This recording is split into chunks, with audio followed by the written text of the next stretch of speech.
जी नमस्कार दोस्तों, एक बार फिर से आपका स्वागत है आपके अपने चैनल मैथ लाइव 2.0 में, जहां पर हर दिन बिहार बोर्ड 10वीं क्लास की मैथ की क्लास चलाई जाती है और वीवीआई सब्जेक्टिव क्वेश्चन चलाई जाती है। आपने थंबनेल देख लिया होगा, क्वेश्चन बैंक सॉल्व कराई जा रही है। 2011 से लेकर 2022 तक जितना क्वेश्चन पूछा है लगभग 650 से अधिक, उन सभी क्वेश्चन का सॉल्यूशन इस प्लेटफॉर्म पर आपको मिल जाता है।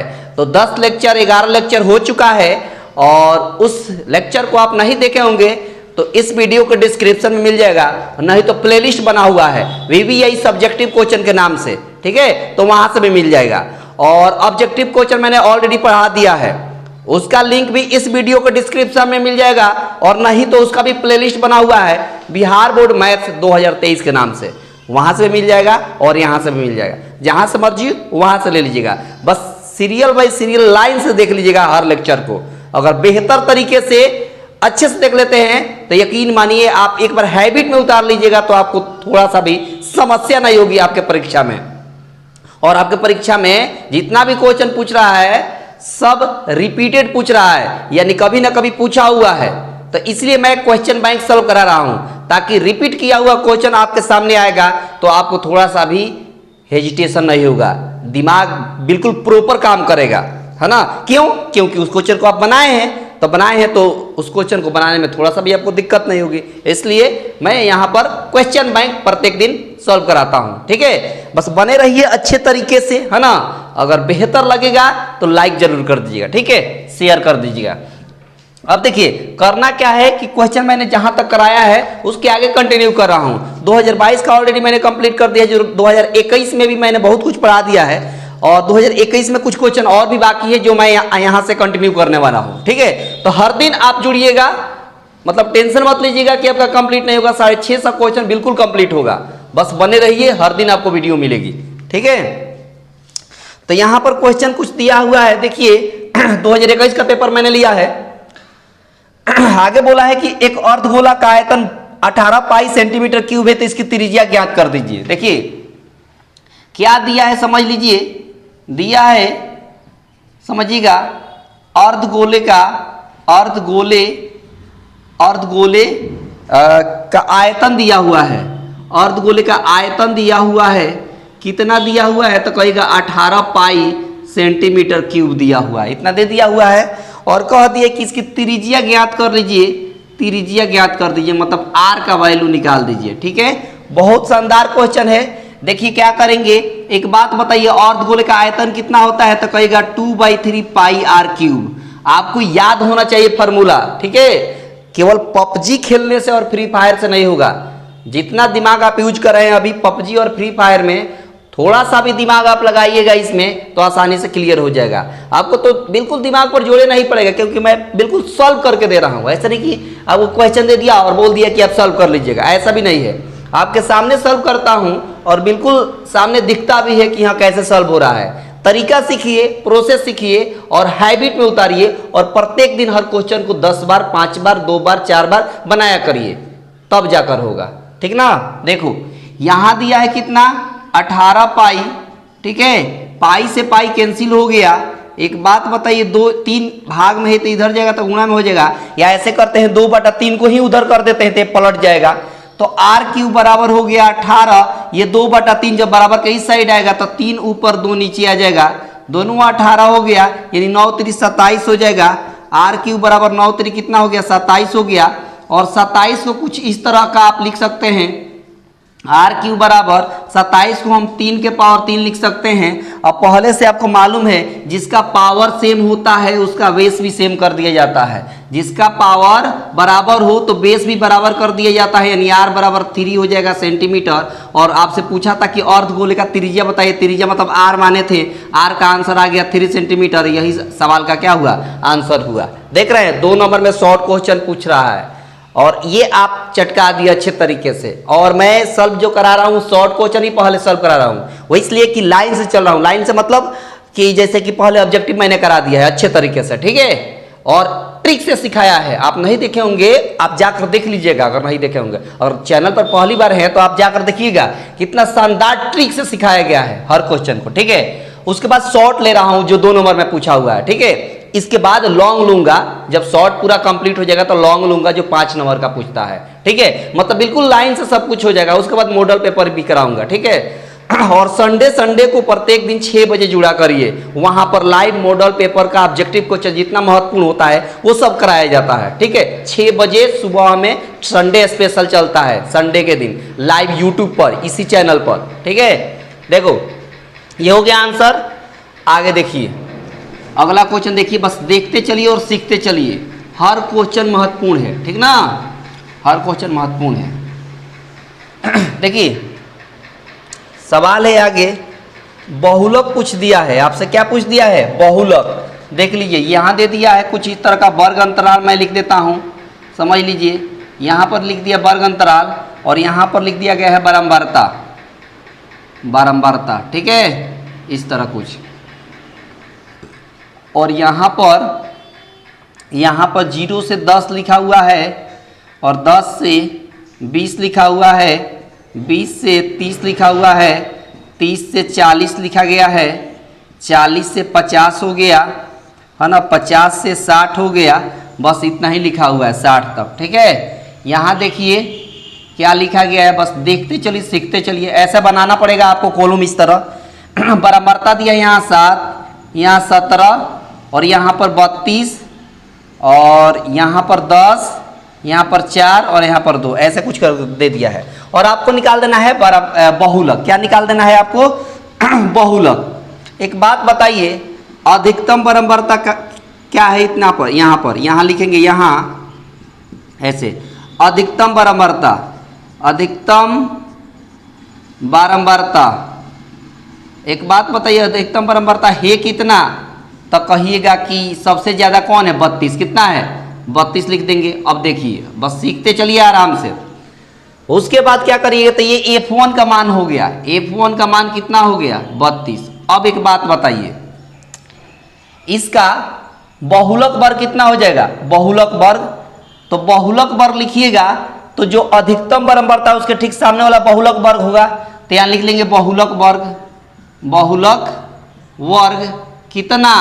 तो कहिएगा 20 से लेकर 30 तक। ठीक है, तो इसमें जो लोएस्ट टर्म होता है वो फर्स्ट वाला, मतलब छोटा वाला, ये 20 ये 30 है, छोटा कौन है? 20। तो लोएस्ट टर्म मतलब एल का मान हो गया 20। ठीक है, ये सब की जरूरत पड़ने वाली है। उसके बाद एच का मान पूछता है। एच मतलब इन दोनों का गैप, 20 और 30 का गैप कितना है? 10 का। उसके बाद F0 होता है बारंबारता के ठीक पहले वाली बारंबारता। बारंबारता कितना दिया हुआ है? 32 है, यहाँ आया है। 32 के पहले कितना है? 17, तो 17 हो जाएगा। और F2 का मान हो जाएगा बारंबारता के बाद वाली बारंबारता। तो बारंबारता अधिकतम कितना था? 32 के बाद वाली बारंबारता कितना है? 10, तो यहाँ 10 लिख देंगे। ठीक है, अब बहुलक का फॉर्मूला लगा देंगे। बहुलक का फॉर्मूला लगा देंगे तो बहुलक बराबर होता है, याद रखिएगा, बहुलक बराबर है ना, यहाँ पर L plus F0 minus F2 और नीचे 2F1 minus F0 minus F2 into H, इस तरह का होता है। एक बार देख लीजिएगा, है ना, एक बार देख लीजिएगा क्या फॉर्मूला होता है। L plus F0 minus F2, ठीक है, अब बटा F2F1 minus F0 minus F2, शायद कुछ इस तरह का होता है, देख लीजिएगा। ठीक ना, तो देख लीजिएगा। देखिए यहाँ पर हमको लगता है कि F1 minus F0, F1 minus F0, ठीक है, ठीक है, F1 माइनस F0। अब क्या करिएगा, L का मान कितना दिया है? 20 और प्लस F1 का मान कितना दिया हुआ है? 32, तो 32 लिख देंगे। माइनस F0 का मान कितना है? 17 लिख देंगे। नीचे 2F1 का मान कितना है? 32 है, तो मैंने 32 लिख दिया। माइनस F0 का मान कितना है? 17 है, तो 17 लिख दिया। और माइनस F2 का मान है 10, तो 10 लिख दिया। और उसके बाद H का मान देख लीजिए, यहाँ पर H का मान भी कितना दिया हुआ है? 10 दिया हुआ है, तो 10 हो गया। ठीक है, अब इसको सॉल्व कर देना है। तो इधर वाला मिटा रहे हैं, इधर वाला मिटा देते हैं, देख लीजिए। ये मिटा देंगे, ये सवाल था, ठीक है। अब देखिए, और उसको सॉल्व करेंगे तो यहाँ पर हो जाएगा 20 प्लस 32 में 17 घटाएंगे तो 12 में 7 गया 5 और 15 हो जाएगा, और नीचे हो जाएगा आपको 32 में 64 और माइनस 17 और 10 मिलकर 27 और इंटू यहाँ पर 10, यहाँ पर हो जाएगा 20 अब प्लस 15 बटा हो जाएगा, घटाएंगे तो क्या हो जाएगा 14 में 7 गया 7, यहाँ 5 में से 2 गया तो 3 हो गया इंटू 10 हो गया, यहाँ पर 20 आप प्लस 15 में 10 से गुणा करेंगे तो 150 हो जाएगा, नीचे 37 हो जाएगा। बस अब भाग दे देना है और 20 में जोड़ देना है। क्या कर देना है, 37 से भाग देना है 150 में, तो 3 बार में 7 त्रिका 21, 6 बार में नहीं जाएगा, 5 बार में भी नहीं जाएगा, 4 बार में जाएगा, 7 चौका 28 का 8 2 हासिल और 4 3 12 12 2 14, यहाँ घटेगा तो 2 हो जाएगा, ये कट गया दशमलव आ जाएगा, यहाँ 0 होगा, फिर एक 0 आएगा, तो कितना बार में जाएगा, अब लगभग में आएगा, तो यहाँ पर हो जाएगा कितना 6 बार में, लगभग 7 दशमलव क्या आएगा, यहाँ 20 प्लस 37 से भाग देंगे तो 4.06 आएगा। अब बस कुछ नहीं करना है, इसमें जोड़ देना है, 24 में 4 जोड़ेंगे तो 20 में 4 जोड़ेंगे तो 24 हो जाएगा, 0.06 आपके सवाल का आंसर। देख रहे हैं, इसमें था कुछ नहीं, बस फार्मूला आपको याद होना चाहिए, ठीक है। बहुलों का फार्मूला याद रहेगा, चटका दीजिएगा, तो ये आपके 24.06 लगभग में आंसर आया, ठीक है। अगला क्वेश्चन देखिए, बस देखते चलिए और उड़ाते चलिए, है ना, इसमें कुछ है नहीं, बस आपको सीखना है अच्छे तरीके से और उड़ाना है, ठीक है। और सब क्वेश्चन को स्क्रीनशॉट ले लीजिएगा और नहीं तो कॉपी पर आप नोट डाउन करते चलिएगा, ठीक है। आगे देखिए, बोला है देखिए आगे बोला है आपको कि यदि द्विघात समीकरण 7y(x² प्लस ky -3 बराबर 0 का एक हल 2/3 दे दिया है, तो k का मान ज्ञात कर दीजिए।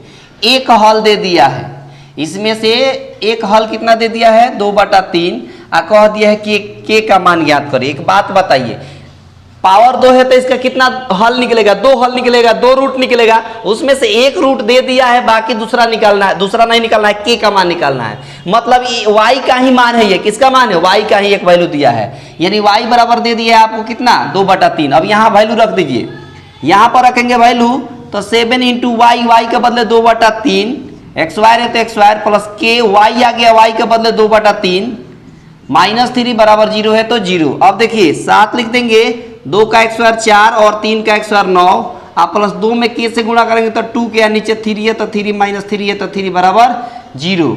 अब देखिए ना क्या करेंगे, यहाँ 7 चौका 28/9 हो गया, आप प्लस 2k हो गया, और नीचे 3 है तो 3 -3 है तो 3 बराबर 0।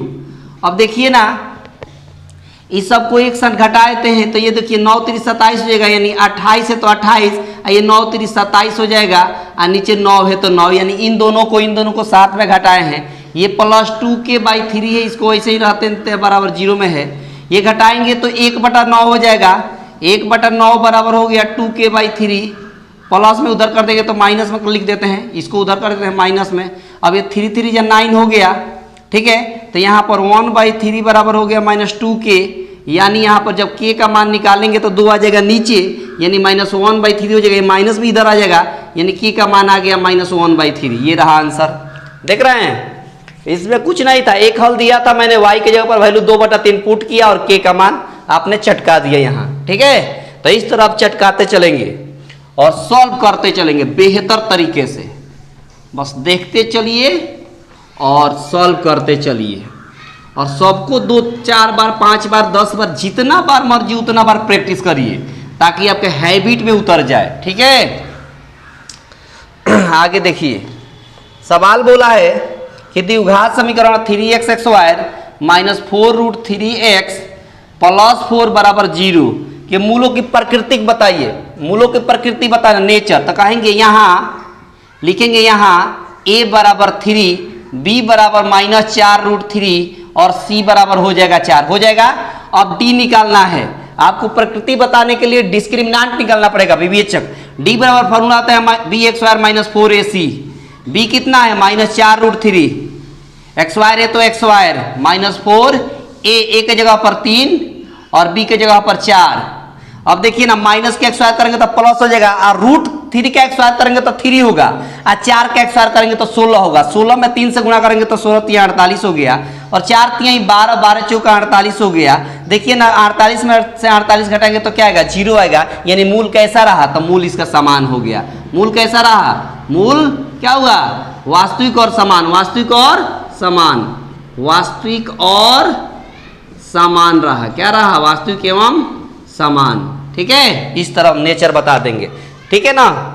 देखिए, जब भी डी का मान 0 आ जाए या 0 से बड़ा, अगर 0 से बड़ा आता है तो वास्तविक होगा, 0 के आप बराबर आ जाते समान भी होगा, वास्तविक भी होगा। ठीक है, और निगेटिव अगर वैल्यू आ जाता तो कहते हैं अवास्तविक। क्या कहते हैं, अवास्तविक। ठीक है, आगे देखिए अगला क्वेश्चन देखिए। बस इसमें प्रकृति बता देना था, नेचर, और चटका देना था आंसर। ठीक ना। तो इस तरह 2-2 नंबर का पूछा हुआ है सवाल, और आसानी से आप देख रहे हैं कि चटका दे रहे हैं। बस आपको भी ऐसे ही चटकाते चलना है। यहां देखिए बोला है कि 2 अंकों वाली कितनी संख्या है, 3 से विभाज्य है। 3 से विभाजित होने वाली 2 अंकों की संख्या, तो 2 अंकों की संख्या 10 से स्टार्ट होती है 99 तक। कहां तक, तो एपी आपको मिलेगा।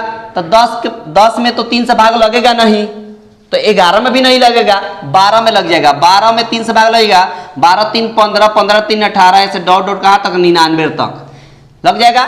ये सब 2 अंक वाली संख्या है। तो कितनी 2 अंक वाली संख्या ये बता देना है, यही पूछा है सवाल में। हाँ, पूछा है कि कितनी संख्याएं हैं ऐसी जो 3 से विभाज्य है। तो अब ये लिखेंगे यहाँ ए बराबर क्या कहेंगे, 12। ए बराबर प्रथम पद होता है ना 12। डी का मान कैसे निकालेगा, तो 15 में से 12 घटाने पर 3, और ये लास्ट टर्म है, यानी टीएन कह देंगे, या एन भी कह सकते हैं 99, या एल भी कहा जाता है। लास्ट टर्म को एल भी कहते हैं, टीएन भी कहते हैं, एन भी कहते हैं। ठीक है, देखिए अब आपको पता है कि टीएन बराबर फॉर्मूला क्या होता है, A plus N minus 1 into D. क्या होता है, A plus N minus 1 into D. अब देखिए ना, टीएन का वैल्यू कितना दिया है 99, तो यहाँ 99 आ जाएगा, बराबर ए का मान कितना दिया है 12, एन का मान निकालना है, एन माइनस वैसे ही रहेगा। डी का मान दिया है कितना 3, तो 3 मैंने लिख दिया। अब देखिए ना, 99, ये प्लस में 12 इधर गया तो माइनस में 12, और ये एन माइनस 1 इंटू 3 है, तो इसको ऐसे ही लिख देंगे। ठीक है, अब यहाँ आ जाइए, 99 में से 12 घटा लेंगे तो कितना हो जाएगा, 87 हो जाएगा। कितना हो जाएगा, 87, और ये 3 गुणा में इधर आएगा तो भाग में हो जाएगा 3, और इधर हो गया n माइनस 1। क्या हो गया, n माइनस 1। अब देखिए ना, घटाएंगे तो 29 हो जाएगा, और ये माइनस में 1 इधर गया तो प्लस में 1 बराबर n हो गया। तो यहाँ से हो जाएगा n बराबर 29 और 31 आपके सवाल का आंसर। देख रहे हैं, चटका दिया आपने ना। 2 नंबर का शॉर्ट क्वेश्चन पूछ रहा है, ऐसे ही पूछ रहा है, और आपने इसको भी चटका दिया। और इसी तरीके से आपको सॉल्व करना है, क्या क्या दिया है, क्या निकालना है, लिख लेना है। यहाँ दिया था ये n का मान निकालना था, n बराबर वाट लिख देना है। ठीक है, ताकि क्या दिया है, क्या निकालना है, ये सब लिखकर अच्छे से सजावट में होनी चाहिए, बेहतर तरीके से। और इसकी आपका सॉल्यूशन बिल्कुल खूबसूरत सजावट होनी चाहिए, है ना, कि आपको एग्जामिनर जो देखे तो कहे कि हाँ ये क्वेश्चन समझ पाया है बेहतर तरीके से, तभी अच्छा से सजा कर लिख पाया है कि नहीं। नहीं तो जैसे तैसे लिखेगा तो समझ में आ जाता है कि हाँ इधर उधर का लिखा हुआ है, बात समझ में आ गई। ठीक है, इस तरह। तो इसको अच्छे ढंग से थोड़ा सॉल्व करेंगे बेहतर तरीके से। हर क्वेश्चन इसमें महत्वपूर्ण है, क्योंकि सब क्वेश्चन बैंक से लिया गया है और कभी ना कभी पूछा गया है। अगर महत्वपूर्ण नहीं रहता तो ये नहीं पूछा जाता। ठीक है ना, इसका मतलब बहुत महत्वपूर्ण है ये सब। आगे बोल के अगला सवाल बोला है कि केंद्रीय प्रवृत्ति के मापों के 2 नाम बताइए। केंद्रीय प्रवृत्ति के 2 मापों के नाम बता देना है। कौन, केंद्रीय प्रवृत्ति के 2 नाम कौन कौन हो सकते हैं, तो कहेगा एक माध्य और दूसरा माध्यक, ऐसे नाम बता देना है। 2 केंद्रीय प्रवृत्ति के नाम बताना है, एक को माध्य कह दीजिए, दूसरे को माध्यक कह दीजिए। आंसर हो गया, आपके आंसर हो गया। ठीक है, बताना था बस नाम। आगे देखिए अगला क्वेश्चन, बस देखते चलिए और सीखते चलिए। आगे सिद्ध करना है। क्या सिद्ध करना है, देख लीजिए। सिद्ध करना है, क्या सिद्ध करना है, तो देख लीजिए। Root under 1 minus cos A और नीचे 1 प्लस कॉस ए और बराबर cosec A minus cot A. ठीक है, देखिए लिखेंगे लेफ्ट हैंड साइड में क्या है 1 माइनस कॉस ए और नीचे क्या है 1 प्लस कॉस ए। अब देखिए यहाँ पर हो जाएगा, इसका परमीकरण कर देंगे। क्या कर देंगे, हर का परमीकरण 1 माइनस कॉस ए जैसे उसको वैसे ही लिखेंगे, नीचे भी 1 प्लस कॉस ए जैसे वैसे लिखेंगे और इसका हर का परमीकरण किया जाता है। इसी से ऊपर नीचे गुणा कर दिया जाता है, चिन्ह बदल कर, प्लस है तो माइनस में 1 माइनस कॉस ए और नीचे 1 माइनस कॉस ए। जो चीज ऊपर वही चीज नीचे। ठीक है, जो चीज ऊपर उसी चीज से नीचे गुणा किया जाता है। अब ऊपर का ऊपर गुणा नीचे का नीचे, ऊपर हो जाएगा ए माइनस बी यानी ए माइनस बी का होल एक्स स्क्वायर। ठीक है, नीचे A plus B A minus B, formula आता है A X square minus B X square, मतलब 1 के एक्स करेंगे तो 1 होगा। यहाँ ये यहाँ क्या हो जाएगा 1 माइनस कॉस ए का दी होल एक्स स्क्वायर, और ये फार्मूला आपको मालूम है 1 माइनस कॉस एक्स स्क्वायर का फार्मूला होता है साइन एक्स स्क्वायर। हो जाता है ना। अब एक काम करिए, काम क्या है कि यहाँ पर होल एक्स स्क्वायर है, यहाँ पर भी एक्स स्क्वायर है, तो रूट से बाहर होगा तो एक्स स्क्वायर हट जाएगा। तो यहाँ पर हो जाएगा 1 माइनस कॉस ए और यहाँ पर हो जाएगा साइन ए। अब क्या करिएगा, साइन एक बार 1 के नीचे लिख दीजिए और एक बार लिख दीजिए कॉस के नीचे। ठीक है, तो एक बात बताइए 1 बाई साइन ए को क्या कहेंगे कोसेक ए और कॉस बटा साइन को क्या कहेंगे कॉट ए, और यही राइट हैंड साइड आ गया। यही पूछा था, प्रूव्ड हो गया। समझ रहे बात। हमको लगता है कि आपको सब कुछ विजिबल है। बहुत बढ़िया, अच्छे तरीके से आपने चटकाया, देखा ना, बढ़िया था ना। तो इस तरह आपने इसको भी चटका दिया। बस देखते चलिए और सीखते चलिए, आपको कुछ करना है नहीं, बस मोबाइल को आप बस लैंडस्केप में रखिए ताकि बड़ा बड़ा दिखाई देगा। मतलब मोबाइल आपका अगर ऐसे होगा ना बाबू, तो ऐसे कर लीजिए इस तरह का, है ना, तब बड़ा बड़ा दिखेगा। बस देखते चलिए और सीखते चलिए क्वेश्चन को, है ना। बहुत महत्वपूर्ण क्वेश्चन है। आगे बोला है कि सिद्ध करें कि 5 प्लस रूट 3 एक अपरिमेय संख्या है। तो मान लेंगे कि 5 प्लस रूट 3 एक परिमेय संख्या है। क्या मान लेंगे, एक परिमेय संख्या है, एक परिमेय संख्या है। तो मान लेंगे, तो यहाँ पर p बाई क्यू बराबर मान लिए, तो p बाई क्यू बराबर लिखेंगे क्या, p और q एक ऐसे लिख देते हैं जहाँ p और q एक पूर्णांक है। क्या है, पूर्णांक है, ऐसे करके लिख देते हैं। तो p बाई क्यू बराबर हम लिख सकते हैं क्या 5 प्लस रूट 3। अब देखिए ना p बाई क्यू, ये प्लस में 5 इधर गया तो माइनस में ये रूट 3 हो गया। अब देख रहे हैं कि यहाँ p बाई क्यू माइनस 5 एक पूर्णांक है। क्या है, पूर्णांक है। उसके बाद लिखेंगे जबकि आप पूर्णांक है, और उसके बाद कह सकते हैं कि 5 बटा p बटा क्यू माइनस 5 परिमेय संख्या। क्या है, परिमेय संख्या है। जबकि लिखेंगे रूट 3 अपरिमेय संख्या है। अब उसके बाद कहेंगे कि इसलिए परिमेय संख्या नॉट इक्वल टू अपरिमेय संख्या। क्या लिख देंगे, नॉट इक्वल टू अपरिमेय संख्या, यानी परिमेय संख्या कभी अपरिमेय संख्या के बराबर नहीं हो सकती। इसलिए कहेंगे 5 प्लस, चाहे ये भी शब्दों में आप लिख सकते हैं जो विरोधाभास है, इसलिए यहाँ पर जो तथ्य माने हैं ये मान्यता गलत है, ये सब बात लिख सकते हैं। ठीक है, कोई दिक्कत नहीं है, ऐसे लिखा जाता है। सीधे हम लिख देते हैं, इसलिए 5 प्लस रूट 3 एक क्या है, अपरिमेय संख्या है, एक अपरिमेय संख्या है। ठीक है, वैसे प्रूव्ड यहाँ लिख दें। वैसे आप लिख सकते हैं, कोई दिक्कत नहीं है यहाँ पर, है ना, कि ये विरोधाभास है और ये मान्यता हमारा गलत है, ऐसे करके बच्चे लिखते रहते हैं। ठीक है, वैसे लिख सकते हैं, नहीं तो ऐसे लिख देंगे। 2 नंबर का क्वेश्चन था, इसमें बहुत बड़ा लेंदी प्रोसेस जाने की जरूरत नहीं था। ठीक है, इसलिए आगे देखिए, है ना, आगे देखिए, क्वेश्चन बहुत महत्वपूर्ण है। सब देखते चलिए और सीखते चलिए, है ना। क्वेश्चन में बहुत ताकत नहीं है, बस सीखना है क्वेश्चन को, है ना, कि कैसे पूछ रहा है क्वेश्चन, जानना है। देखिए, यूक्लिड विभाजन एल्गोरिथम का प्रयोग करके 231 और 396 का HCF निकाल देना है। तो आप क्या जानते हैं, यूक्लिड